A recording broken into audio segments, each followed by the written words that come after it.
sono stato subito d'accordo perché secondo me il tema di stasera è un tema importante, che spesso per esperienza diciamo professionale le persone tendono, secondo me, certe volte a sottovalutare, e mi spiego.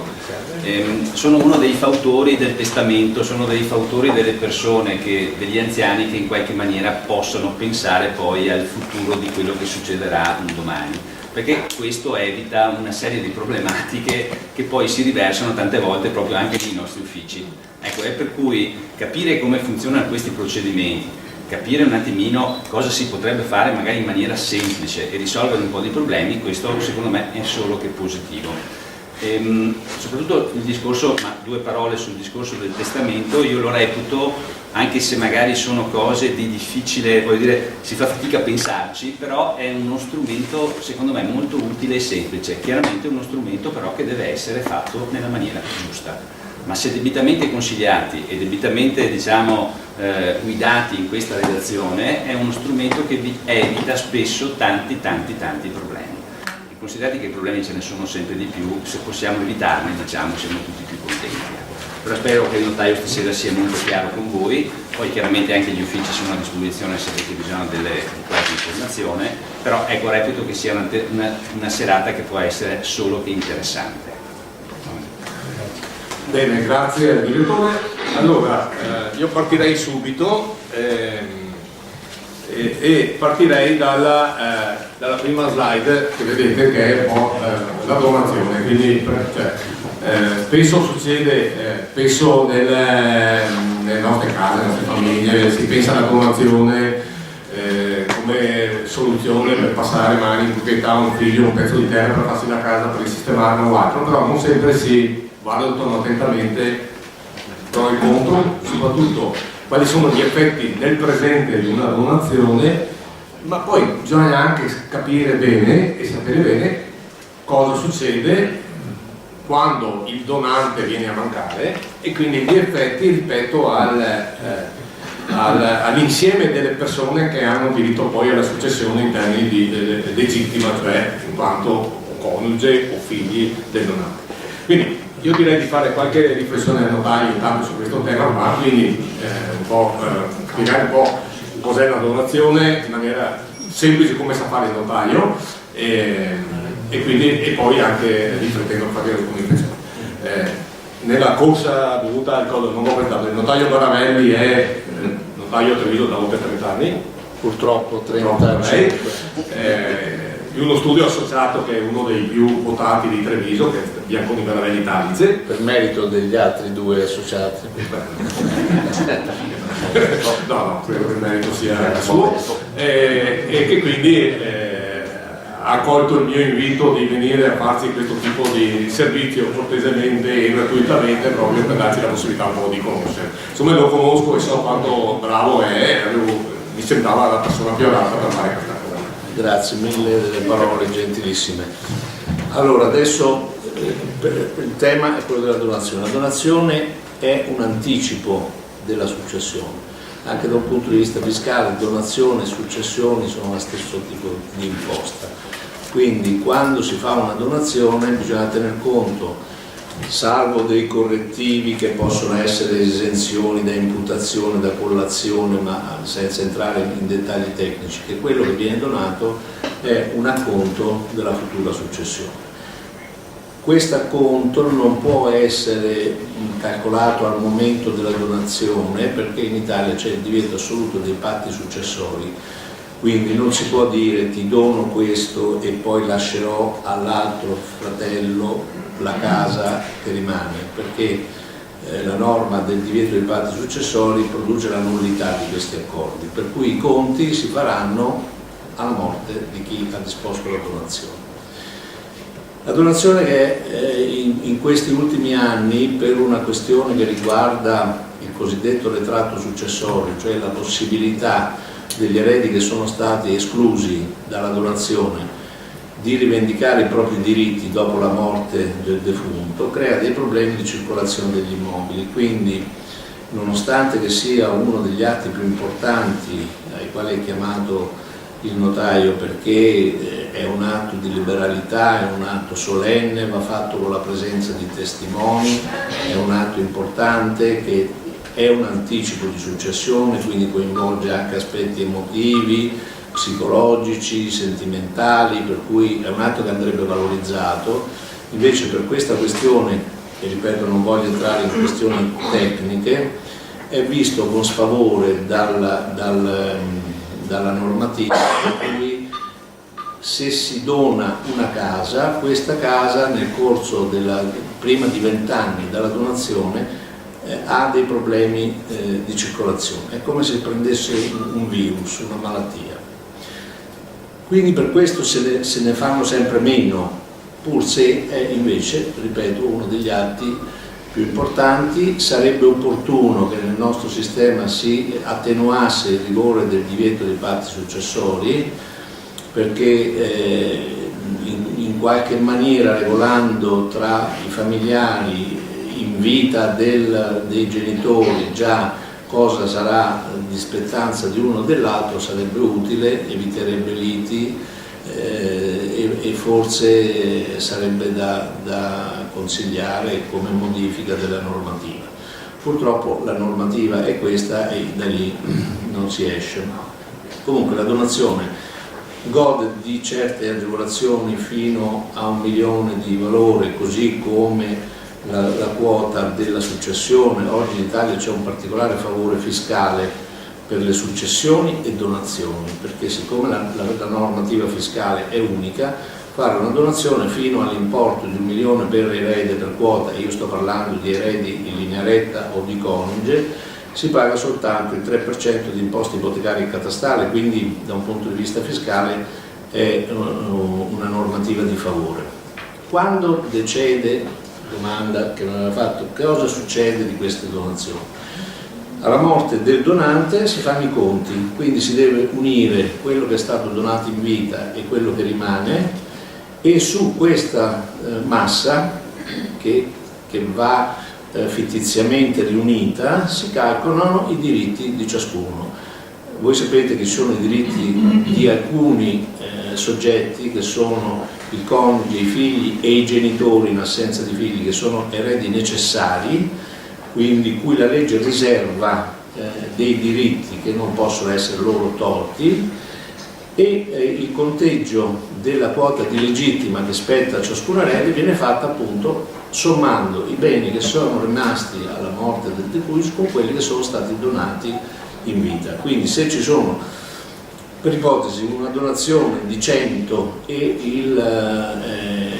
il decuius lascia un patrimonio di 50, bisognerà fare la somma di 100 più 50. Questo 150, se ci sono un coniuge e 3 figli, l'eventuale figlio a cui è stato donato 100 naturalmente ha da restituire, da dare agli altri che non hanno avuto quello che la legge gli riserva. Per cui è come se fosse già un bene che va ad aumentare l'asse ereditario. Per cui la prudenza che una persona diciamo, che vuole regolare i propri rapporti economici in modo giusto è quella di ripartire, ove si arrivi a fare la donazione nonostante gli inconvenienti che vi ho detto, è quella di tener conto man mano che si lascia una parte del patrimonio, presumere quello che si avrà alla fine e vedere di non fare cose ingiuste. Poi ci sono delle persone che lasciano poco, hanno tanto, poi si mangiano tutto e gli altri rimangono senza quello che aveva pensato il donante nella prima fase. E quindi direi che questo sulla donazione e sulla successione, se c'è qualcos'altro. Ma se uno in vita decide fa una donazione alle suore Orsoline, sì, cosa succede poi? E decide di donare 3/4 del proprio patrimonio alle suore Orsoline, invento ovviamente. Sì. Cosa succede con questo? Cioè, quindi per capire, cè, se uno fa una donazione che può sembrare apparentemente cervellotica. Adesso lei è un po' in conflitto di interessi, quindi dice le sue Orsoline. No, scherzo. Dico, chiunque doni una parte del patrimonio, per esempio i 3/4, sa che lasciando 1/4 i suoi eredi legittimi, se ha figli, se ha coniuge, avranno diritto di andare a chiedere a chi ha ricevuto i 3/4 le loro quote di spettanza. Questo è importante, Ma non è cioè mai definitiva questa donazione nel tempo? Cioè... No, la donazione va conteggiata. Sì, aspetta un momento, adesso c'è una novità legislativa, perché questo rigore del diritto degli eredi ad aggredire le donazioni trova un limite, perché pochi anni fa è stata fatta una norma che prevede che dopo 20 anni dalla donazione questa si considera definitiva. Non viene più nell'asse. Non è più impugnabile. C'è questa attenuazione, però capisce che 20 anni, insomma, prima che uno dall'aver ricevuto la donazione devono passare 20 anni, quindi in sostanza, facendo il caso suo, se viene donato a un soggetto estraneo, diciamo, non parente, i 3/4 del patrimonio, siccome facciamo l'ipotesi normale di un marito che muore, perché tanto muoiono sempre i mariti prima, purtroppo c'è questa, io vedo e ne conosco tantissimi, diciamo che alla morte di uno dei due coniugi, che lasci il coniuge e 2 figli, allora è riservato i 2/3 del patrimonio. Un terzo, anzi no, scusa, in questo caso è i 3/4 del patrimonio, quindi il 25% era disponibile e 3/4 sono i diritti di legittima. Per cui se questo soggetto ha lasciato i 3/4, ha fatto il contrario dei suoi diritti a un estraneo, i figli e il coniuge possono andare da questo estraneo e dire: dacci ciò che ci spetta, perché noi siamo legittimari e abbiamo diritto ad avere 3/4 dell'eredità, abbiamo diritto noi ad averla. Allora non ha senso fare una donazione, non ha senso, perché Bisogna farla tenendo conto, perché spendi i soldini per il notaio e beh, quelli sono benedetti dei soldi. e poi deve restituire e deve rifarti. No, deve restituire se fa un atto del genere, però adesso io non ho la convinzione che le quote di legittima che ci sono nel sistema italiano siano giuste, tutto è discutibile. Tenga conto che in Inghilterra non esiste la legittima, per cui se, per esempio, e non è un paese incivile, quindi se una persona decide di lasciare tutto il suo patrimonio a un estraneo, nessuno può discutere. Ecco, da noi ci sono queste quote che secondo me sono un po' troppo dettagliate e forse eccessive. Sarebbe opportuno ormai, con il mondo che è cambiato, che le quote di disponibile fossero più elevate, però tenga conto che noi veniamo da una storia che è una storia anche di piccole proprietà. Io ricordo, perché ho studiato sul vecchio codice civile, quando c'era il coniuge, che prevalentemente era la moglie, come ho già detto, al quale aspettava l'usufrutto uxorio, qualcuno dei più anziani forse se lo ricorda, che era la quota di 1/3 di usufrutto sui beni che cadevano in successione. Nel caso, per esempio, più frequente di un'unica casa e non c'era altro patrimonio, qualche pezzo di terra da coltivare, il risultato di qualche accordo magari per la mezzadria o cose del genere, erano piccole proprietà, per cui tutto in sostanza era la casa.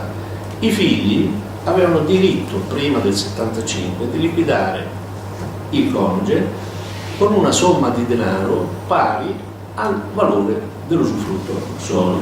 Se lei, facciamo un'ipotesi attualizzando i valori di oggi, una casa che vale 50-60 mila euro, il terzo sono 20.000 euro, rapportati all'anzianità della moglie o del marito, adesso a parte gli scherzi, che rimaneva, voleva dire 3-4 mila euro, perché il diritto d'usufrutto di una persona che ha 80 anni vale il 15%, per cui 20.000 euro per 15% fa 3.000 euro, se non sbaglio, o poco più. A quel punto i figli avevano diritto di liquidare il genitore pagandogli quella somma, e questo genitore veniva buttato fuori di casa. Questa è la storia, per cui vede, se noi pensiamo anche all'importanza della riforma del 75, perché ha evitato questi massacri, perché io ho conosciuto persone, donne, anziane che sono state buttate, magari malate, sono state buttate fuori di casa con 4 soldi, questa riforma ha fatto grandi progressi, certamente che secondo me i diritti legittimari che ci sono adesso non sono più in sintonia anche con lo spirito dei tempi. La gente sente il bisogno di devolvere a chi vuole il patrimonio, insomma si vede anche quello che succede nei paesi anglosassoni in cui i grossi imprenditori lasciano alle fondazioni il 99% delle azioni delle loro società che valgono miliardi, cioè c'è un'esigenza sociale di tipo diverso, però questa è la normativa, quindi se si fa una donazione bisogna presumere di fare le cose giuste secondo legge e quindi non escludere. Peraltro poi si può anche fare, perché è possibile dire nomina erede universale una persona, basta che gli eredi siano d'accordo, non è che sia vietato.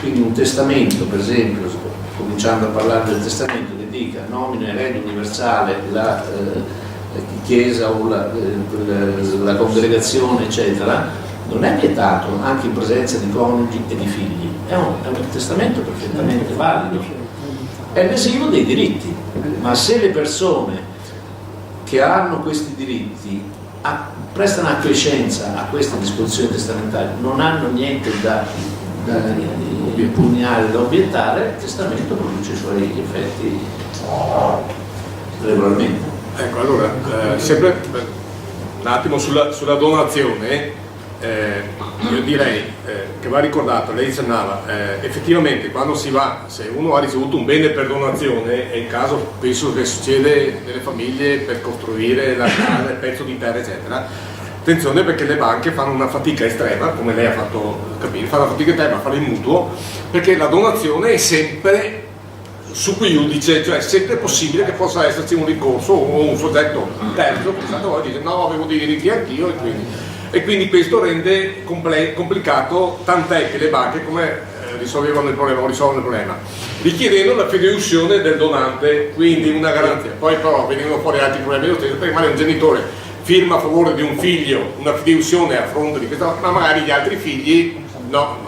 E magari dopo succede anche che le cose vanno male, è chiamato anche a rispondere di quel debito, quindi intervenire a favore di un figlio e non degli altri. Quindi si creano problematiche per le quali, come diceva il notaio, la donazione è un istituto che può essere utilizzato, ma che però va utilizzato avendo ben chiare la cornice dentro la quale si va ad operare, quali sono le conseguenze, perché come ha fatto notare prima, comunque uno può fare qualsiasi cosa, però può essere oggetto ovviamente di opposizione e comunque possono esserci comunque dei diritti di terzi, salvo che i terzi che hanno questi diritti eventualmente ci rinunciano. Poi ci rinunciano, cosa che non succede poi così spesso. C'è una possibilità che è quella, invece di donare immobili, di donare denaro. Ecco, altra cosa. Quindi si può, per ovviare al problema della circolazione dell'immobile, perché questo problema accade quando io dono la casa, ma se io dono prima la somma di denaro pari al valore della casa a mio figlio e poi mio figlio con quei soldi compra la casa, oggetto della donazione non è la casa ma è la somma di denaro, quindi i terzi acquirenti la casa e le banche che dovessero mettere un mutuo su quella casa non hanno più il problema, ovvero dopo, cioè io faccio una vendita, il prezzo della vendita è 200.000 che io devo pagare, mi impegno a pagare, non lo pago al momento della vendita, poi la donazione sarà del credito che io ho, quindi il genitore può dire io quei soldi te li rimetto a voi i vostri debiti come noi li mettiamo i nostri debitori, ti rimetto il debito in modo tale che oggetto della donazione anche qui non è la casa ma è il debito che io vanto nei confronti di mio figlio. Questi sono dei sistemi che raggiungono lo stesso effetto, però non mettono in moto il meccanismo infernale della casa donata, che non è né mutuabile né vendibile poi fondamentalmente. O comunque difficilmente. Faccio un'altra domanda, se non ce ne sono.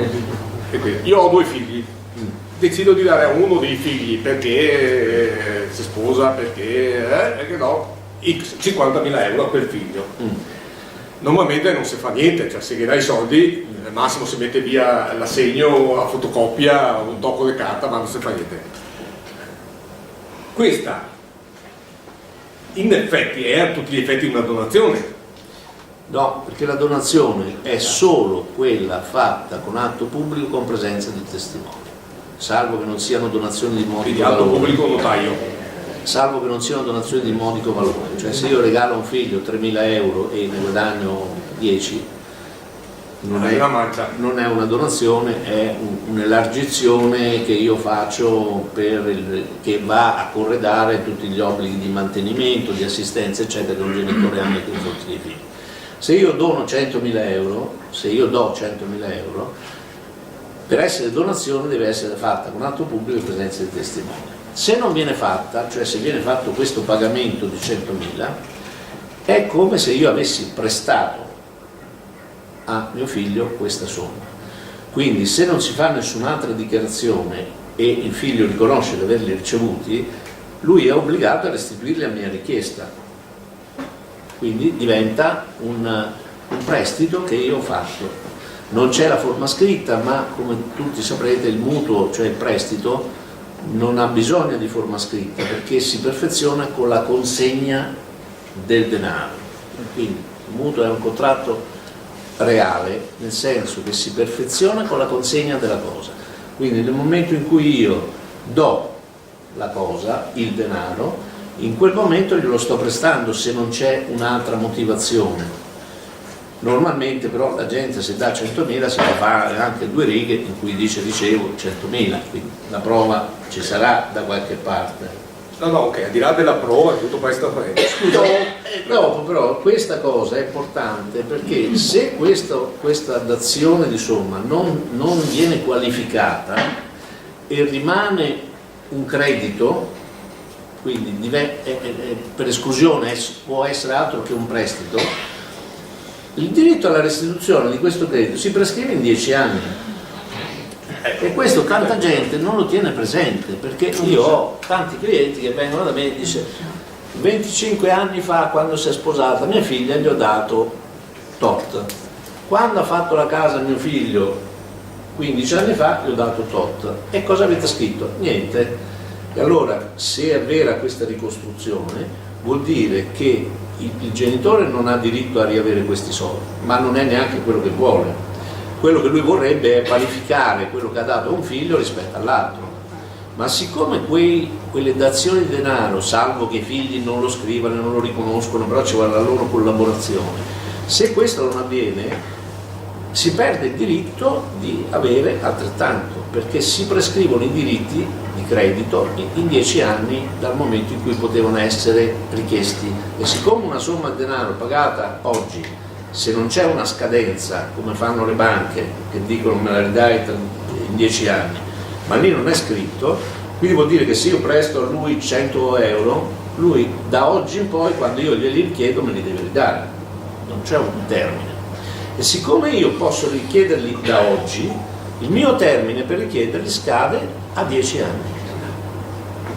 Quindi alcune carte che vengono fatte dicendo riconosco di aver ricevuto senza qualificarli in altro modo perdono il loro valore dopo 10 anni. Perdono il loro valore non morale, perché un figlio che ha scritto ricevo 100.000, se è una persona per bene riconosce di averla ricevuta anche dopo 40, ma c'è qualcuno che non gli comoda, diciamo, questa situazione, per cui potrebbe fare orecchi da mercante e dire ma io non mi ricordo, sarà vero che me l'hai dati, guarda è scritto qua, sì ma adesso cosa vuoi? Ormai sono passati tanti anni. Quindi anche in questo tipo di carteggi, di documentazione, bisogna sempre tenere presente il buon accordo e l'armonia familiare facendo documenti che abbiano una validità. In questo senso la donazione va formalizzata. Per esempio io Succede... so ora che c'è la scadenza di 10 anni. Com'è? Conosco adesso la scadenza di 10 anni del prestito. Sto in Non conto si che fanno sapeva. apposta. Cioè, come tutti i diritti, si prescrive dopo un certo numero di anni. Sì. Il diritto di credito, il codice prevede che si prescrive in 10 anni. Se io le do 100 euro e le dico me le restituirai tra 15 anni, massimo, il suo termine di prescrizione devono passare i 15 anni e poi 10. Ma se io non pongo nessun termine per la restituzione, il termine è quello di prescrizione. 20 anni. Quindi se c'è un termine poi il termine più 10. 25. Ultima domanda, non ce ne sono. Faccio sempre esempio, io ho 2 figli, a uno ho dato questa somma, nel frattempo vado a farmi benedire. Questa somma che io ho dato, l'altro figlio può dire deve essere riconosciuta come una donazione fatta prima, anche se... È il discorso che stavamo facendo: se questa somma non è stata qualificata si presume un prestito. Se la benedizione avviene dopo i 10 anni ci vuole la collaborazione del figlio per quindi non costituisce, cioè, no, non è mai una donazione se non è stata fatta. Quindi non è no, era solo per... Ci sono delle donazioni indirette, per esempio noi facciamo a volte negli atti, il figlio compra la casa, interviene all'atto papà e mamma e sono loro che pagano, e nell'atto c'è scritto che il prezzo viene pagato dai genitori, i quali intendono con ciò fare una donazione indiretta a favore del figlio. E allora questo va bene ed è definitivo, salvo che non ci siano dei motivi per cui di indegnità eccetera, per cui quella donazione torna indietro, ma in quel caso è una donazione, perché le donazioni possono essere fatte anche indirettamente e quindi senza la forma solenne dei testimoni.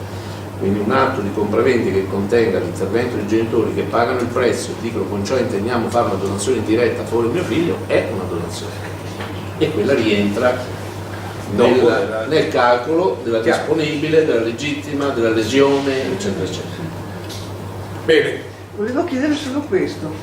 Per esempio io faccio una donazione a mio marito, ecco, e mio marito ha necessità di vendere poi tra un po' di anni questa donazione, la casa, Sì. Però ci sono dei minori, come Minori? dei minori, non so, dei bambini. Se lei ha donato l'intera proprietà a suo marito è pieno proprietario e a prescindere dai problemi che abbiamo visto di circolazione degli immobili che venivano dalla donazione, la casa è la sua e lui la vende. Che può venderla. Certo. I minori?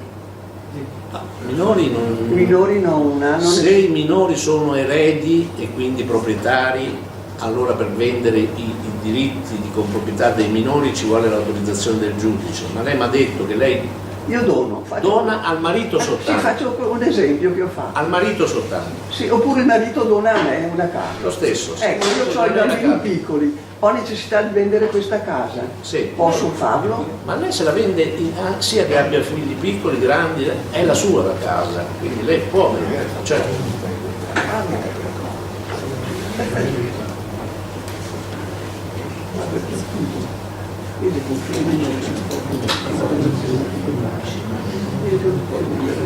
Puoi vendere. Sì, è la sua.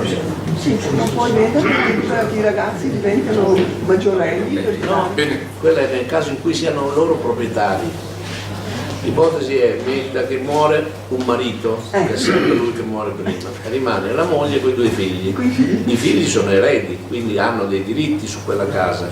Per vendere quella casa bisogna chiedere l'autorizzazione al giudice tutelare, dimostrargli l'utilità per i minori, eccetera. Ma devono essere proprietari. Sì, ma se sono esattamente. Se la casa è solo della mamma, la mamma se la vende come vuole, non ha da chiedere l'autorizzazione a nessuno.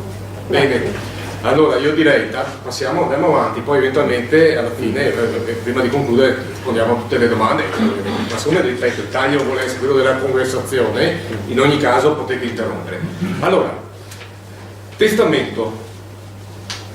Testamento è quell'atto che si fa per destinare, Allungarsi la vita. in vita, perché a volte serve solo per farsi la accorciata,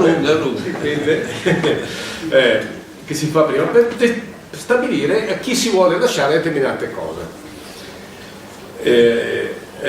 Io nel mio piccolo, per un'attività di volontariato che faccio, mi occupo spesso di testamenti, ne abbiamo discusso oggi pomeriggio proprio con il notaio, e devo dire la verità che spesso i testamenti sono fatti male perché non sono chiari. I testamenti devono avere una regola di fondo, devono essere chiari, perché se sono chiari non sono oggetto di discussioni nell'interpretazione e possono essere realizzati in maniera veloce. Realizzato vuol dire dare corso a tutto quello che c'è da fare dopo, in maniera veloce e in maniera tranquilla. Se i testamenti non sono chiari, apriti cielo, c'è lavoro per gli avvocati e c'è lavoro per il. Andiamo un po' per ordine. Allora, io direi, la prima domanda è quando è utile, quando è bene, quando è opportuno, quando serve fare un testamento. Dopo diciamo come. Quando è opportuno quando quello che la legge prevede non aggrada colui che deve fare il testamento. Cioè, la legge prevede certe ipotesi, per esempio nel caso di moglie e 2 figli la successione si apre 1/3 ciascuno, più il coniuge ha il diritto d'abitazione per tutta la vita nella casa adibita a residenza familiare. Credo che questa potrebbe essere una sistemazione che prevede la legge che vada bene al 90% delle persone. Quindi non serve il testamento? No, può servire se uno non ha figli, per esempio, e vuole escludere che i fratelli concorrano insieme al coniuge alla successione, perché nel caso in cui non si abbiano figli o non si abbiano genitori, il coniuge concorre con i fratelli del decuius alla successione. Sì, fratelli dicendo di entrambi i sessi. E quindi in quel caso è probabile che i coniugi non abbiano piacere che il patrimonio messo insieme da loro 2 venga diviso tra chi rimane dei 2 e i fratelli dell'altro, perché normalmente la famiglia si considera coniugi. Quindi in quel caso è opportuno farlo, nominare erede universale il coniuge in assenza di figli mi pare una precauzione. In questo caso va tutto il coniuge e non ci sono problemi. Certo, quindi diciamo che la legge prevede certi assetti, se questi assetti non sono utili per quello che si vorrebbe, bisogna fare il testamento. Se uno ha un grosso patrimonio sarà ancora più necessario farlo, perché all'interno dei grossi patrimoni si annidano anche le liti più furibonde, ma veramente sono anche su piccoli patrimoni, non ci si risparmia da nessun punto di vista. Però se c'è un grosso patrimonio si mette in moto i meccanismi tali per cui sarebbe opportuno che chi ha una certa sostanza già la divida esattamente, dicendo ciò che va uno, ciò che va l'altro, ciò che va l'altro. Questo è un criterio di opportunità, non è scritto nelle norme. Ecco.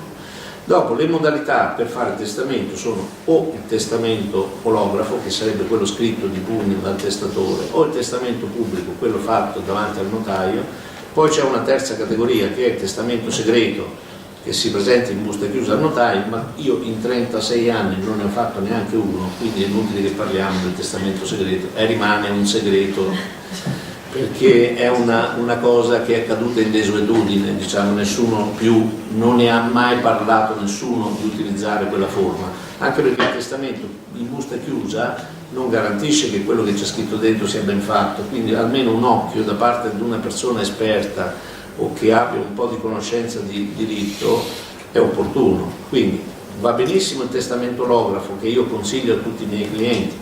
Il testamento pubblico serve quando la persona che fa testamento non è in grado di apporre la firma perché ha una paresi, quindi non può scriverlo, oppure perché vuole che ci sia la certezza sul fatto che lui era capace di intendere, di volere in quel momento, e quindi si accompagna un certificato medico con la presenza del notaio che controlla, oltre al medico, controlla anche lui che le volontà vengano espresse in modo consapevole, e questo dà un po' di più. Però diciamo che un testamento olografo, cioè fatto su un foglio di carta qualunque, in cui uno scrive le proprie volontà, purché sia scritto di pugno, datato e sottoscritto, è perfettamente efficace a ottenere il risultato. Posso fare una domanda? In caso non avendo figli, come che già devo parlare adesso, dopo il testamento, a mancanza di uno, i fratelli del mancante può opporsi sul testamento? No, perché gli eredi necessari sono il coniuge, i figli e i genitori in assenza di figli. I fratelli non sono eredi necessari, quindi nell'ipotesi che fa lei, marito e moglie, se il marito dice nomino erede universale mia moglie e la moglie dice basta, nomino erede universale mio marito, alla morte di uno dei due i fratelli di entrambi non possono reclamare assolutamente niente. E un'altra domanda, posso mettere un nipote intestatario a mancanza di tutti e due? Sì, lei può anche sostituire. Allora, per esempio, facciamo l'ipotesi che abbiamo detto, io nomino reddito universale mio marito. Sì. Se lui non può o non vuole accettare, non può vuol dire che è morto prima, o non vuole perché potrebbe essere che lui non ha interesse, perché è pieno di soldi, perché gli fa piacere se va al nipote, lei può benissimo dire nomino reddito universale mio marito, in caso lui non possa o non voglia accettare, nomino erede mio nipote Giovanni. Questa è una sostituzione, si chiama la sostituzione, che può essere prevista nel testamento.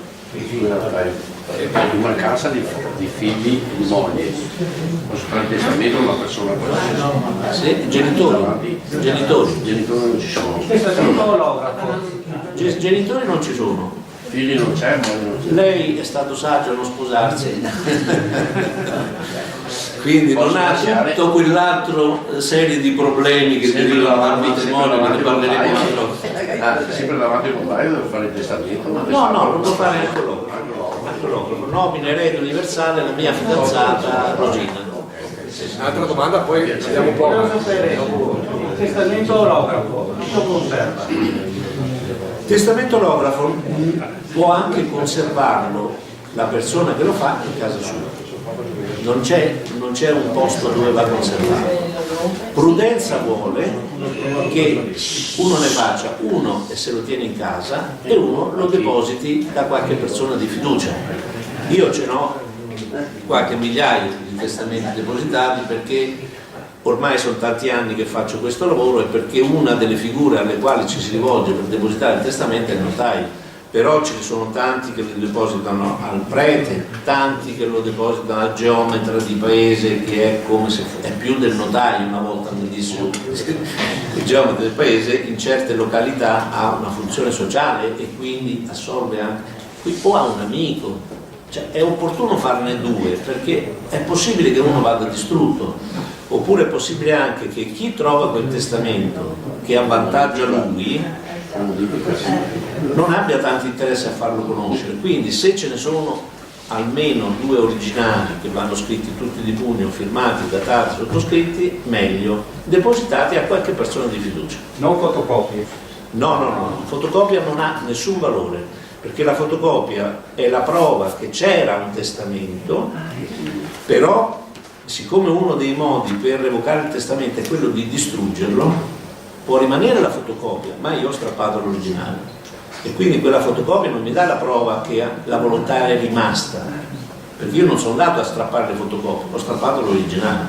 Quindi la fotocopia non è pubblicabile, diciamo cos'è pubblicabile. Il testamento orografo, quando muore una persona, va portato per legge dal notaio. Il notaio deve prendere questo testamento e pubblicarlo. Pubblicarlo non significa attaccarlo agli albi di qualche parte, significa allegarlo a un atto notarile che si chiama verbale di pubblicazione del testamento orografo. Da quel momento, che va iscritto nel registro delle successioni, da quel momento quel pezzo di carta insignificante diventa conosciuto da tutti e la successione è regolata da quel pezzo di carta che prima era insignificante, con la pubblicazione dell'orografo. Allora, su come fare il testamento bisogna fare molta attenzione. Allora, fotocopie ovviamente non sono, devono essere scritte di pugno, testamento olografo, datato, scritto di pugno e tal. Attenzione, non si può scrivere a macchina, non si può scrivere al computer, ok? Deve essere esclusivamente scritto di proprio pugno.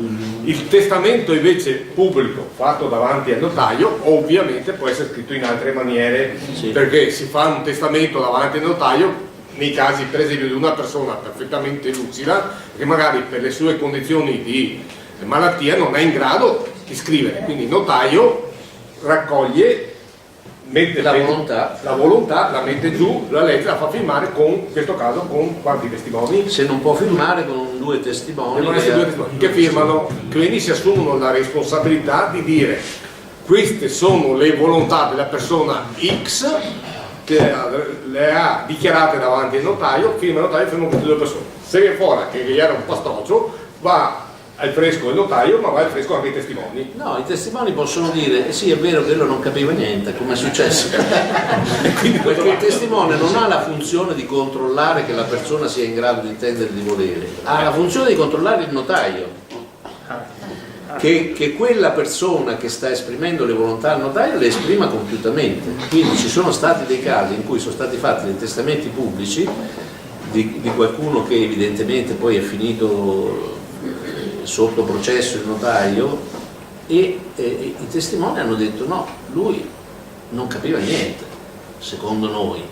Capisce? Quindi il testimone ha la funzione proprio di controllo che quella volontà venga espressa correttamente davanti al notaio. Però se il soggetto può fare la firma, non servono i testimoni. No, Davanti al notaio, certo. davanti al notaio fa la firma, non servono i testimoni. Okay. Allora, però fa un testamento onografo. Se fa il testamento pubblico ci vogliono sempre. Se è pubblico, cioè per le ragioni che abbiamo detto, deve esserci quei testimoni.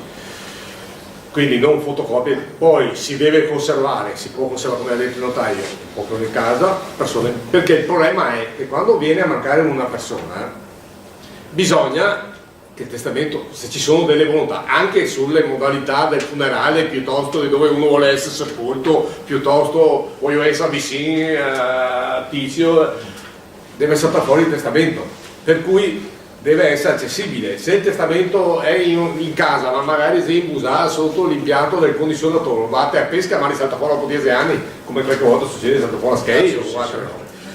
Per cui il tema è anche quello di raccomandare ovviamente una conservazione del testamento fatta in modo che poi sia accessibile. Il notaio ha dato dei suggerimenti che non serve che io ripeta assolutamente, ma che sono quelli che invece riferendomi a quello che diceva lei prima, che l'ha appena accennato, una cosa importante della chiarezza. Sì, questo torniamoci sì. un attimo su questo. Adesso infatti arrivavo qua. Quindi questo sulle modalità di conservazione dove conservare. E attenzione, sono successi dei casi in cui uno fa il testamento oggi, dopo 2 anni mi mette un'altra roba che ne fa un'altra, dopo lo mette via, dopo conserva tutto, è un disastro. Bene che è valido sempre l'ultimo in ordine di tempo, ma magari non complicarsi la vita da soli è meglio. Quindi mi decido, vado un testamento dopo, decido di rifarlo, perché è bene non fare correzioni, è meglio rifarlo, però va distrutto quello prima, notare che ne resta uno. Poi come?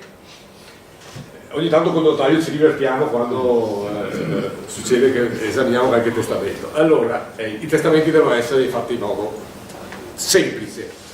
C'è un modo molto semplice per evitare qualsiasi problema, è di dire nomino erede universale Pinco, Caio, Sempronio, o solo Pinco, o solo Caio, o solo Sempronio, e Sorio Soline,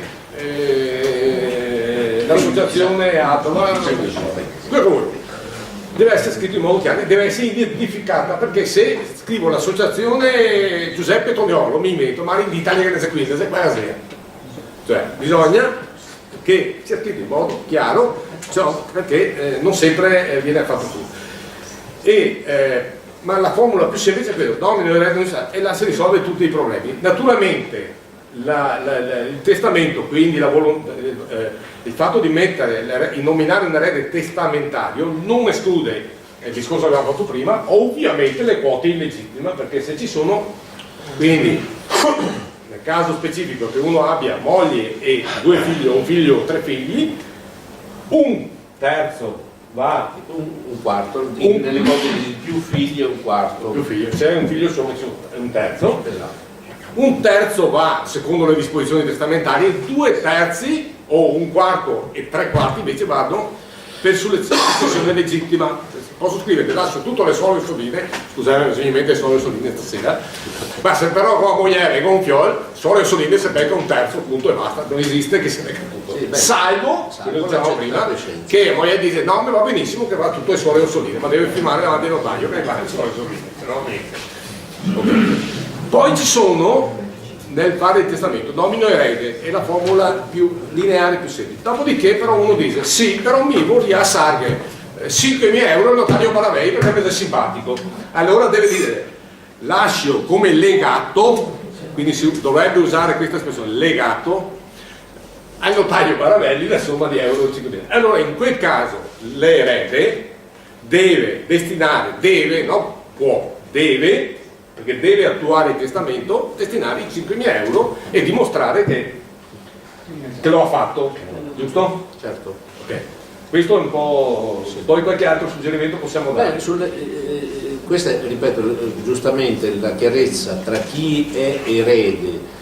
L'erede è colui che subentra anche da un punto di vista morale nella figura al posto del decuius. Quindi l'accettazione di un'eredità coinvolge anche emotivamente chi subentra nella posizione. Ci sono delle successioni alle quali i figli hanno rinunciato perché il padre aveva accumulato questa fortuna con una vita non corretta, cioè era frutto di reati, di furti, di mafia, ecco, per dire, no?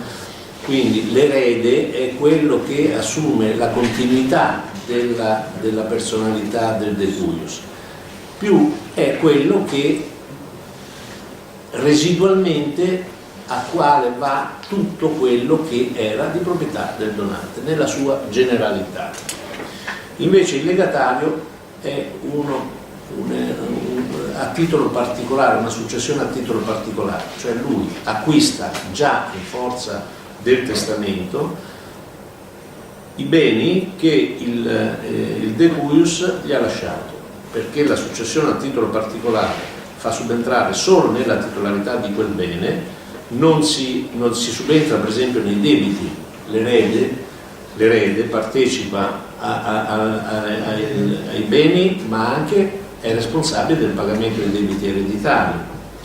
Il legatario, se i debiti superano i beni, vuol dire che perderà anche il suo legato, ma non diventa mai improprio debitore, cioè non assume la responsabilità solidale con i debiti dell'erede.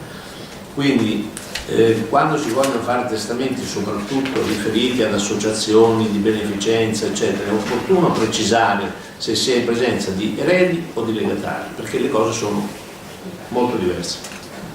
Ecco, questo è importante, questo è un aspetto molto importante. Sì. Ecco, un altro aspetto appunto è nel momento in cui un soggetto diventa erede, c'è il tema dell'accettazione dell'eredità, proprio per il motivo che notaio ha accennato, perché bisogna anche un attimo riflettere sulla liceità del patrimonio che viene lasciato in successione e comunque sul fatto che possono esistere delle passività, perché un erede assume anche le passività che erano eventualmente conosciute, ecco qui conosciute e non conosciute. Tanto è vero che c'è la possibilità di fare l'accettazione con beneficio di inventario, si chiama.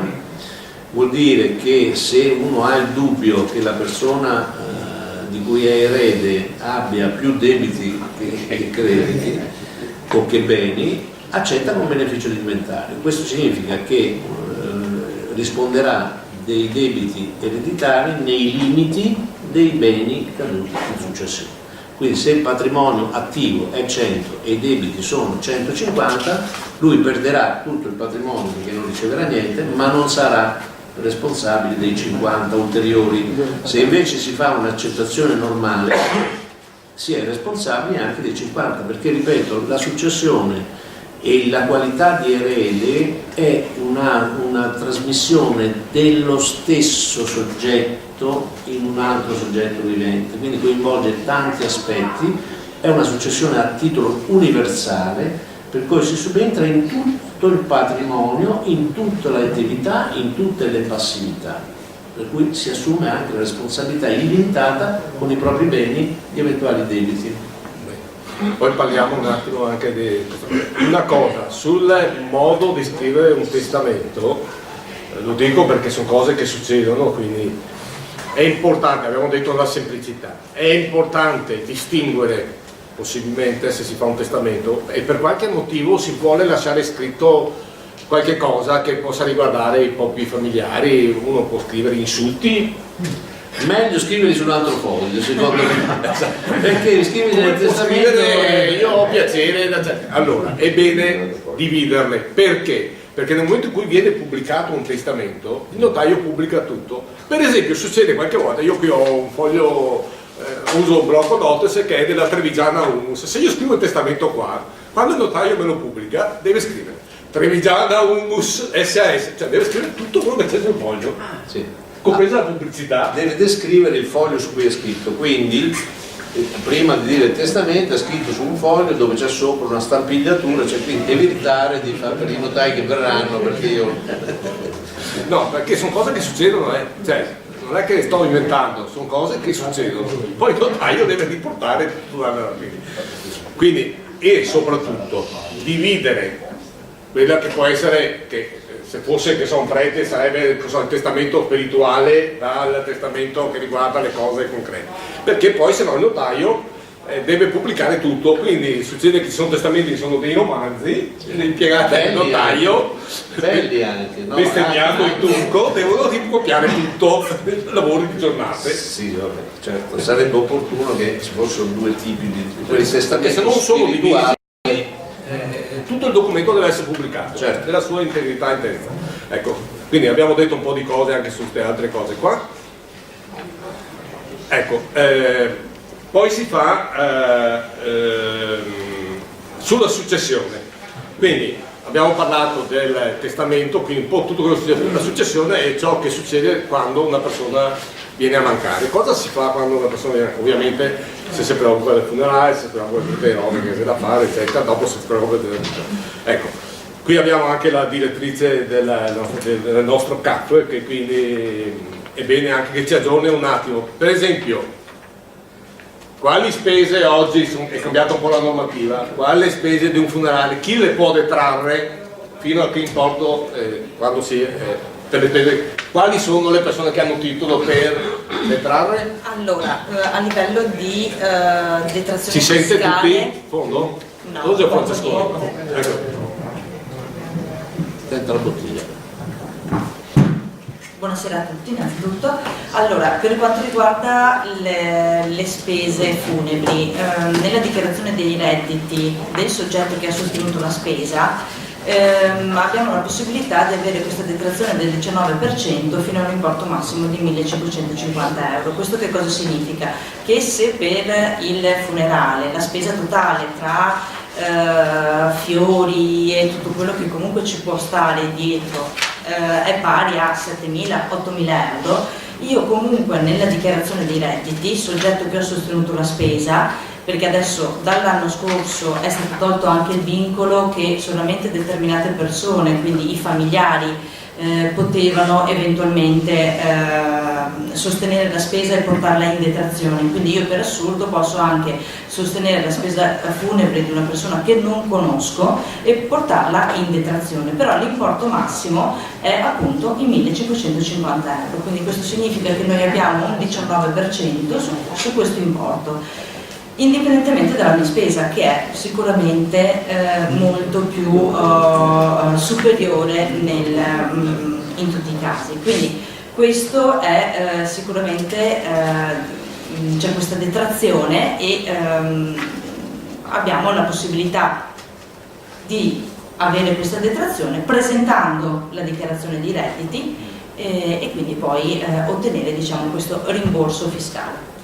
Tra l'altro va detto che normalmente fra spese funerarie, il funerale costa 4, 5, 6 mila euro, poi se le spese per la tomba, poi queste cose qua, si spendono parecchi soldi. Il legislatore italiano ha previsto una detraibilità molto limitata, fino all'anno scorso, 2 anni fa erano 1000 euro, no? Erano meno. È sempre rimasta invariata negli ultimi Sì, è stata tornata in maniera... con il risultato che poi guarda caso le fatture che vengono rilasciate sono sempre un importo parziale, quindi è un po' il modo di fare le cose all'italiana. Se fosse detraibile tutto, probabilmente uno dice, anche perché non c'è l'IVA sulle fatture, no, da quest'anno c'è l'IVA, fino all'anno scorso non c'era l'IVA, da quest'anno c'è l'IVA sulle fatture delle imprese dei propri funebri, dal 1 gennaio, e quindi fra l'altro lo Stato avrebbe solo da guadagnarsi, perché chiunque di noi a un certo punto, se paga 6.000 euro, chiede la fattura per 6.000 euro, perché deve chiederla per 2.000 euro, cosa succede adesso?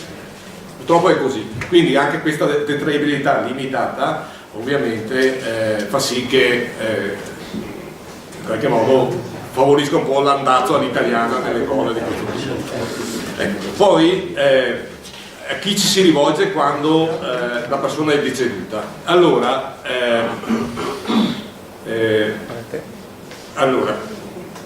sia per il testamento un consiglio col notaio è sempre assolutamente, secondo me, auspicabile, e può essere la persona che ha dato, può essere anche un legale, però ovviamente il notaio è sicuramente quello che ha le esperienze specifiche più appropriate. Ci sono ovviamente anche dei legali bravissimi, non me la sento di dire che sono tutti bravissimi, come non me la sento di dire che tutti i notai sono bravissimi. Questa non la sapevo. Capisce benissimo. È così. Quindi bisogna anche scegliere bene i professionisti a cui ci si rivolge, tanto per essere chiari. Poi, una volta che una persona è ceduta, al di là delle cose, poi ovviamente per quanto riguarda pubblicazione del testamento, eccetera, è chiaro che ci si può rivolgere al notaio nel momento in cui ci sono un minimo di complessità che vanno affrontate, e poi casomai il notaio può dire i casi che possono esserci, perché per esempio può essere che in successione poi vada anche l'automobile, quindi anche questa poi è oggetto di una procedura che va attuata, no? E quindi bisogna documentarla. Poi c'è la redazione della dichiarazione di successione, però c'è anche la possibilità, appunto, o anche il dovere, a seconda delle situazioni, casomai è successo, di fare la cosiddetta accettazione con beneficio di inventario, e quindi è chiaro che poi per sciogliere la domanda del beneficio di inventario sì no, bisogna che poi uno vada a fare anche l'inventario, e quindi ci sono anche le modalità per redigere un inventario in caso di successione. Dopodiché c'è comunque la dichiarazione di successione, in questo caso la dichiarazione di successione si rivolge a dei professionisti. Lo studio notarile ha una sua struttura, come dire, dedicata all'interno dell'organizzazione dello studio, che si occupa specificatamente di questo tipo di attività, come lo fa, nel nostro caso siamo in Confagricoltura, abbiamo il CAF che fa queste pratiche, e quindi io volevo pregarti un attimo anche di dire quali sono le pratiche che si fanno, cosa è importante fare, le cose più importanti, in modo tale che una persona sappia cosa deve fare senza diventare matta quando si trova magari a vivere una situazione che già di per sé è non facile. Sì, possiamo dire che le cose importanti stanno principalmente su due livelli. Abbiamo sicuramente da una parte da sistemare, sempre fra virgolette, l'aspetto della pensione, e quindi c'è, perché tendenzialmente sì, bisogna rivolgersi comunque a un patronato per svolgere tutte le pratiche per l'aggiornamento, e quindi anche per verificare se si ha diritto eventualmente alla pensione di reversibilità, se si ha diritto eventualmente ad avere dei rati delle pensioni che non sono maturati, e quindi quindi un passaggio comunque verso un patronato per sistemare, diciamo, più che altro l'aspetto della pensione, e quindi là in qualche maniera vedere se si ha diritto a un qualcosa che il decuius non ha, quindi il decuius pensionato non ha, se non ha ottenuto o comunque non ha percepito. L'aspetto sul secondo livello c'è l'aspetto, diciamo, prettamente fiscale. Per quanto riguarda l'aspetto fiscale bisogna controllare sempre, e quindi presso un CAF, farsi stampare la certificazione unica, quindi il CUD o il vecchio modello 101, in quanto quando si interrompe durante l'anno l'erogazione della pensione, l'INPS non effettua i versamenti per quanto riguarda le addizionali regionali e comunali.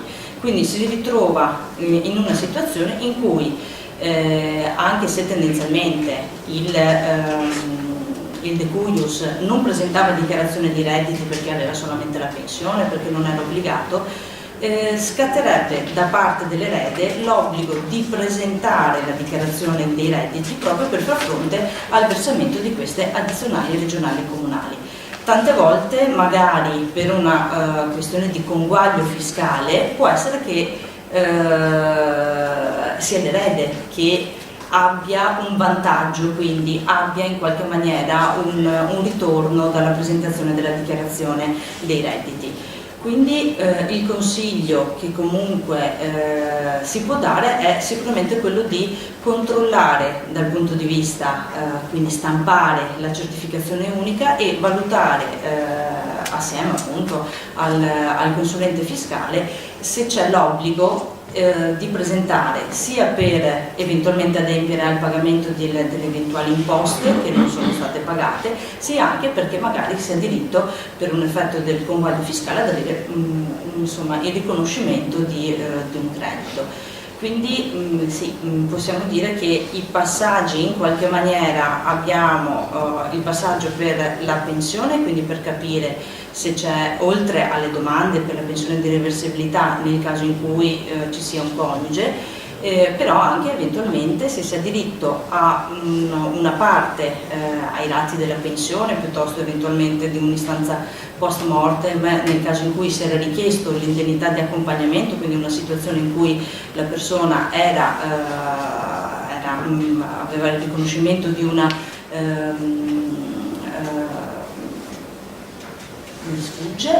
di un handicap e quindi di conseguenza aveva fatto una domanda per ottenere l'indennità di accompagnamento, quindi un riconoscimento di un importo per alleviare diciamo, le spese che vengono sostenute. Siccome la tempistica per il riconoscimento dell'invalidità è abbastanza lunga, può essere che nel frattempo la persona sia mancata. In questo caso gli eredi hanno diritto, se viene riconosciuta l'invalidità, di avere praticamente una tantum, però bisogna in qualche maniera provvedere con la richiesta. E poi quindi non dimenticare neanche l'aspetto fiscale, come avevamo già detto, per gli eventuali saldi a credito e a debito delle imposte. Questo... Sì, va fatta la denuncia di redditi, naturalmente per se uno è morto, che ne so, a marzo, deve essere fatta comunque la denuncia di redditi relativa all'anno precedente, ma nell'anno successivo anche relativo ai 3 mesi in cui lui era in vita. Quindi ci sono praticamente un anno e mezzo. A proposito di tassazione, penso possa rispondere anche tu, se no risponde il notaio. A proposito di tassazione sulla successione, allora, fino a 1 milione di euro per persona la successione è esente da tassa di successione per quanto riguarda coniuge e figli. Se invece l'erede, se è un nipote, aspetta, è esente, però c'è il 3% di imposta ipotecaria e catastale sugli immobili, quindi sono due imposte diverse. L'imposta successione e donazioni ha una fascia di esenzione fino a 1 milione per quota, quindi moglie e 2 figli sono 1 milione, per cui non si paga imposta. Siamo praticamente un paradiso fiscale al mondo, si paga il 3% sul valore degli immobili. Naturalmente a quello che cade in successione va sommato anche le donazioni, quindi se tra donato e relitto si supera il milione si paga il 4%. E se invece l'erede è un fratello, quanto paga? Fratello, me lo dica lei che non mi ricordo, quanto sarà? 4 o 6? 6. Anche lei non è sicura? Comunque partendo da zero. Cioè, su qualsiasi importo che va in sì, non sono franchigie. C'è una franchigia, sono 100.000 mi pare sia, sì. 100.000 non c'è neanche l'obbligo di fare la denuncia di successione se non ci sono immobili, fino a 100.000. La denuncia di successione, se è meno di 100.000 non ci sono immobili, non va neanche presentata. Allora, vediamo qua, finite le cose di morte, ma comunque questo diciamo... altri soggetti, 8% imposta di successione, 6%, allora parenti in linea retta c'è fino a 1 milione, oltre la franchigia, oltre il milione 4%. Fratelli e sorelle, c'è una franchigia di 100.000, oltre si paga il 6%. Parenti sino al 4º grado, quindi diversi da fratelli e sorelle, quindi nipoti, cugini, se gli eredi, non c'è franchigia e l'imposta è il 6% sul valore complessivo dei beni e dei diritti. Se non c'è neanche questo grado di parentela, parenti fino al 4º grado o a fine entro il 3º, l'aliquota è dell'8%, quindi se non c'è nessun rapporto di parentela tra il depuius e l'erede si paga l'8% senza franchigia. Scusi, ma sul valore reale o sul valore catastale degli immobili? Allora, degli immobili, per gli immobili che sono per cui è possibile fare dichiarazioni fiscali a valore catastale, sul valore catastale. Se è un'area edificabile, per dire, l'area edificabile non è soggetta a valutazione automatica. Se invece c'è un'abitazione, l'abitazione è soggetta a calcolo automatico. I terreni agricoli sono soggetti a calcolo automatico. Il quadro di Van Gogh non è soggetto a calcolo automatico, quindi se noi lasciamo il quadro di Van Gogh, il valore sarà quello di mercato, per cui si paga l'8% sul valore del quadro. Se non ci sono eredi, Allo Stato, se non ci sono eredi in sesto grado, è lo Stato che erede. Volevo magari spieghiamo di solito noi ci troviamo di fronte a aziende agricole, cioè essendo noi una soluzione di agricoltori ci troviamo con un complesso di beni fatti di fondorustici e di fabbricati. Ecco, io siccome ritengo il testamento uno strumento molto valido al fine di evitare successive, questo è il nostro obiettivo. Il testamento, come dicevano giustamente prima, deve essere fatto bene nella redazione, ma deve anche rispettare, e qua se magari ci dà una mano un po' a capire, le cosiddette quote di disponibile e di legittima. Quindi anche partire da una valutazione di quelli che sono quei beni, perché nel momento in cui io scrivo lascio questo, lascio l'altro, devo anche stare attento che queste quote, quindi l'utilità eventualmente di fare una stima dei beni che ci permetta poi di come si può dire, di redare il testamento in maniera esatta. Perché voglio dire, se io non redigo il testamento, lo redigo parlando di legittima disponibile, chiaramente mi trovo una quota indivisa, successivamente devo provvedere dopo anche alla divisione degli immobili, che anche questo non è proprio roba molto facile. Quindi riuscire a fare un testamento che opportunamente che ha stimato i valori e che indirizza il testamento a un determinato bene, evita con la successione si chiude tutta una partita di un certo tipo. Ecco. Parole sante. Ecco, se lei poi magari ci esplicita un po' meglio. No, ma sono parole sante. Ecco. Cioè, secondo me l'ideale per il testatore è di fare la cosiddetta divisione del testatore. Cioè senza poi dover dividere. Cioè io posso dire ho 3 figli, lascio un terzo, un terzo, un terzo. Non c'è bisogno che lo scrivo perché così è. Poi i figli cominciano a dire io abito lì, quindi questa, la casa è la mia. Quanto vale questa casa? Secondo me non vale niente questa che prendo io. Invece quella dove abiti tu, che giustamente deve andare a te, secondo me quella vale tantissimo. Ma non è, anche senza cattiveria, è un meccanismo umano, quello di dire se è una cosa che devo prendermi io vale il meno possibile e invece vale molto di più quello che vale l'altro. Parole sante, quindi la cosa che dovrebbe fare il buon testatore non solo stabilire delle quote eque per i suoi eredi, ma individuare, ove possibile, ove ne abbia la voglia, se ne ha la saggezza, individuare esattamente i beni che devono andare ai figli. Così si evita, se si fanno le cose con giustizia, qualunque discussione. Un'altra cosa, tanto per esplicitare un po' il discorso, magari si fa 2 parole sui depositi bancari, può stare che magari anche queste sono domande che fanno, cioè che fine fanno se vanno nell'assegnario, magari se lo spiega, e nel caso noi abbiamo tante aziende agricole magari sotto forma di imprese individuali come società semplici, ecco come magari vengono trattate a fine poi dell'imposta, cioè no dell'imposta, della successione, ecco. Sì. In questi casi. Sia l'impresa agricola individuale, sia la società e quindi la quota di spettanza del decurius, facciamo l'ipotesi che siano marito e moglie che hanno il 50% di una società semplice e in questa società semplice siano dentro l'azienda agricola, sia dentro l'azienda agricola, la successione si apre ovviamente sulla quota di metà della società semplice che andrà in successione o secondo il testamento o secondo la legge in base ai discorsi che facevamo prima. Questo vale anche per i conti correnti, vale anche per il denaro, vale anche per il mobilio, tutto segue queste cose. Siccome però il denaro è facile dividerlo, perché se sul conto corrente o sui buoni postali ci sono 100.000 euro e va al 25% a testa, è facile trovare l'accordo.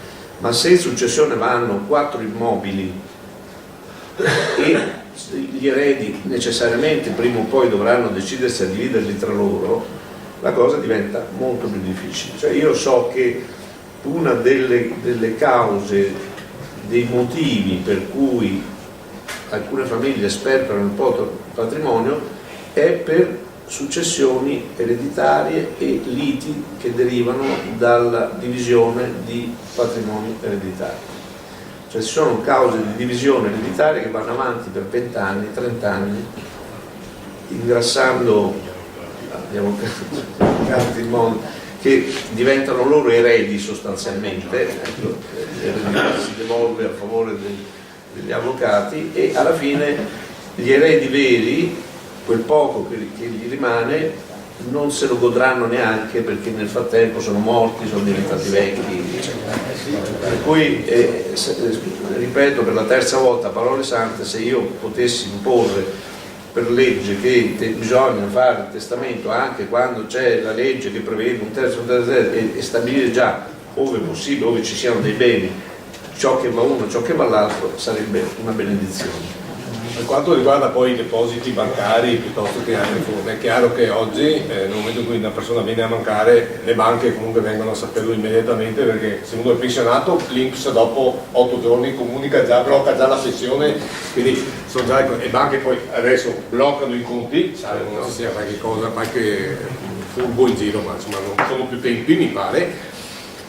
Dopodiché ovviamente bisogna dimostrare alle banche chi ha titolo per poterli sbloccare, per dividerli, quindi, e quindi come sappiamo in presenza di testamenti fatti male che non si sa chi è erede o chi è legatario, le banche tengono lì i soldi, si tengono i soldi le banche prima di risolvere il problema e stanno là anni, per quello che bisogna. Teniamo conto che oggi anche per le banche c'è il termine di prescrizione di 10 anni, per cui per i depositi bancari, per i conti bancari che sono immobilizzati da oltre 10 anni, a prescindere dal motivo per il quale lo sono, vanno poi a finire nel calderone del fondo nazionale, eccetera. Quindi le banche mettono fuori un avviso che nessuno legge, nessuno vede, le poste poi non ne parliamo, lo mettono in mezzo a 10.000 carte, ma se andiamo negli uffici postali cominciamo a scartabellare ciò che è appeso, vedrete che ogni tanto c'è un elenco di libretti postali per i quali stanno scadendo i termini di prescrizione di 10 anni, che poi le poste adesso li mandano a Roma a sto fondo, che poi vabbè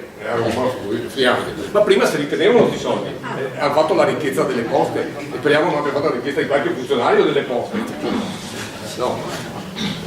Prego Lino. Io volevo evidenziare che tante volte premetto che i nostri anziani non sono disposti a fare il testamento, punto.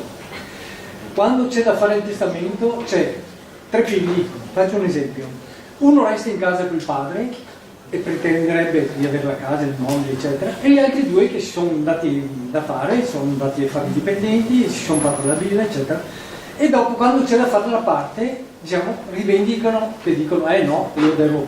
Allora troviamo dei casi, anche per mia esperienza personale, che uno dice dalla mia famiglia non ho avuto 1000 lire.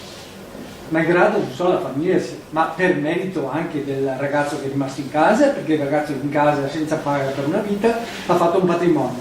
Come ci si deve regolare qua? Perché giustamente avete far bene i testamenti.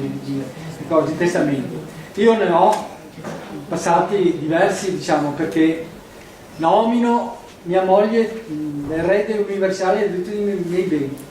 Fatta la successione, non si sono accorti, giustamente come avete detto prima, che uno aveva diritto di arretrati, per dire di 4-5 anni della pensione di invalidità, che, malgrado tutte le peripezie di questo mondo, tarda ad arrivare, e dopo quando tarda ad arrivare non è stata messa nella successione e quindi ho dovuto fare una seconda successione, quindi scartabellare, andare al paese a tirare fuori la prima successione che era sbagliata perché un ragioniere davanti di me non aveva messo la successione, diciamo, questi soldi. Io dico sempre, intanto fra in mezzo noi abbiamo ancora credibilità e tante volte consigliare per bene le persone vuol dire agganciare gli anziani ma avere un buon rapporto anche con i figli, con la seconda, terza generazione. Mi è capitato, diciamo, che anche perché volevo anch'io gestire, diciamo, una cassetta e mettere fermi là un testamento, perché l'anziano veniva per altri interessi, però dopo è costretto ad arrivare il figlio o la figlia, perché dice so che mio papà da voi ha lasciato un testamento. Di solito il testamento è fatto male, ha giustificato bene lei prima, perché noi non siamo esperti e bisognerebbe avere magari una falsariga. Se guardiamo la falsariga di un atto notarile, praticamente, non so, va avanti 2, 3, 4 pagine, perché diciamo l'atto notarile tante volte, e sono anche parole o mappali o magari sigle che noi non conosciamo. Allora, per fare un testamento semplice, diciamo, che vada bene sia per le persone e sia per il notario, bisognerebbe, non so, avere una specie di fotocopia, una specie di un facsimile. È difficile perché ogni situazione ha le sue... Sì, ci possono essere delle situazioni semplici come quella di marito e moglie che dicevamo prima, nomine erede mia moglie, nomine erede mio marito, quello potete anche... Però tenga conto di una cosa, che ormai i notai stanno in tutti i cantoni dei paesi e delle città, perché per quello che io sappia è una delle cose che noi facciamo completamente gratuite. Cioè io non ho mai preso una lira una volta o un euro da adesso per la consulenza in materia di testamenti, per il deposito dei testamenti. Non ho mai preso un euro e credo che questo sia con tutti i notai, non credo che ci sia qualcuno che non segue questa tradizione storica. Per cui si tratta di perdere 5 minuti, non è che bisogna non ci sono spese, non ci sono grandi viaggi, perché i notai, anche qui a paese ci sarà, sicuramente saranno arrivati notai giovani, per cui andarsi a informare 10 minuti cosa mi consigli, soprattutto se in presenza di situazioni semplici come quella che lei dice, mi pare che è la cosa migliore, e scriverli con semplicità. Poi qualche facsimile si può anche fare, nel senso sì. qualche schema lo possiamo anche fare, magari lo possiamo anche mettere a disposizione. Prego. Resto sorpresa, mio suocero è morto 60 anni fa, ha redatto un testamento e ha fatto cioè ha diviso i beni, 6 figli maschi. Prima. Una cosa stupenda. Adesso se lo portavo lo leggeva, perché è una cosa stupenda. Fatto perfettamente. 60 anni Mi fa. ha detto una cosa, mi stupisce perché... Bene, allora siamo arrivati alle 7, adesso c'è un rinfresco, grazie alla Curto, hai detto? Il signore che nome è? Ci offre del buon prosecco, facciamo un brindisi, certo, vai. Volevo chiedere, 2 coniugi senza eredi, lasciano al nipote l'eredità, in comunione di beni, la moglie o il marito uno dei coniugi diventa proprietario anche lui? Del nipote? Del nipote. No, i beni che cadono in successione o in donazione, sempre dovete considerare donazione e successione come un'unica genere, sono beni esclusi dalla comunione dei beni. Ok? Grazie. Prego. Una domanda veloce: se alcuni beni non sono dichiarati nel testamento, cosa e che trattamento subiscono? Del residuo, quindi se io individuo l'erede e dico nomino erede mio figlio, lascio senza dire cosa, lascio questo a lui, questo all'altro, questo all'altro, questo all'altro, la qualifica di erede assorbe tutto il patrimonio, quindi quello che non fosse dimenticato, quello che non fosse indicato nel testamento va agli eredi in proporzione alle quote stabilite. Se non nomina? Certo? Se non nomina l'erede è un guaio. Io ho 3 figli ipotesi, ho fatto 3 casette, ognuna la sua. Dopo un po' di beni, io scrivo sul testamento, perché so che non si può prendere, e dopo fanno 3 parti, insomma, ecco. Qui, intanto, sono soggetti a tassazione? No, sono soggetti a tassazione sì, ma vedi quel testamento lì, no, di più no, ci sono, quindi vanno assoggettati a tassazione, ma il problema è che quel testamento lì non è ben fatto, perché chi l'ha fatto, quello che lei ipotizza, non è ben fatto, perché bisognerebbe dire che nomino miei eredi, i miei 3 figli, per un terzo ciascuno. Nella quota di terzo di mio figlio voglio che sia compresa la casa. Cioè, questo è l'ideale. Quando invece il testamento non dice chi sono eredi e ci si limita a dire lascio questo a Tizio, questa a Caio e questa a Caio, è difficile capire qual era la volontà della persona di individuare il suo erede, perché si può pensare che a qualcuno gli ha lasciato solo quel bene e a qualcun altro invece ha voluto lasciare la posizione di erede. Quindi la chiarezza e individuare chi sono gli eredi, chi sono i legatari è importante. Sergio, l'ultima domanda. Una volta si faceva l'atto di compravendita tra i genitori e i figli. Ecco, magari uno ha 3 figli, faceva un atto di compravendita tenendosi l'usufrutto fino a morte. Adesso non si può più. Sì, no, la compravendita sì. Il problema è la donazione, che però si può fare tuttora, solo che siamo partiti da quello che la donazione, per una serie di motivi di seguito che ha l'immobile, nel caso che ci sia un erede che è escluso, che può andare a prendersi l'immobile anche se l'hanno comprato altri, ha quell'inconveniente della circolazione del bene. Ma nessuno impedisce di fare una vendita se è vendita, così come un genitore può vendere a me, può vendere anche a suo figlio, quindi può vendere la nuda proprietà e riservarsi l'usufrutto tranquillamente. Okay. Bene, grazie, ringrazio anche la dottoressa Castellani e Ottavio Paravelli.